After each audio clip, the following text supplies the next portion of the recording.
Marc Burns, being one of the elite level athletes in the Auburn area, has been coming to our clinic for some time to deal with a lot of the chronic injuries that he's been facing with over the years.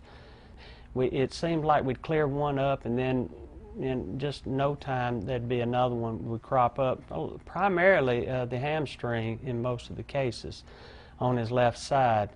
And over several years' time of him doing this, I mean, he was a common fixture in our rehabilitation clinic there at Rehab Works.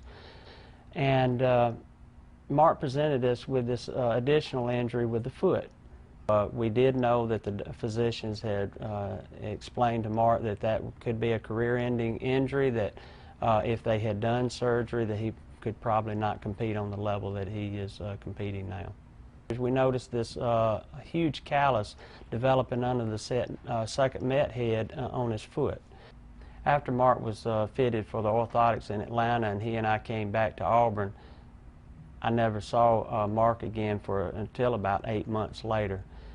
When he walks into the clinic, you know, I asked him, you know, Marc, why haven't you come around, or how's everything going? Marc said, well, I'm not hurting. I don't have a problem. I didn't have a need to come back into the clinic. So we immediately looked at his foot, and because I wanted to see if there had been any effect, and it was truly amazing to see that the callus formation was completely gone and the flesh in that area was back to the pristine flesh that the rest of the foot looked like. We began to think down the lines of, what about our recreational athletes, that we see the same issues and the same problems that Marc had, maybe not on this same scale because of the forces being different, but a lot of the kinetic and the pattern injuries that we see with running type injuries that we see with our recreational athletes, we're now visiting the idea that we can correct a lot of those problems with fixing the foot.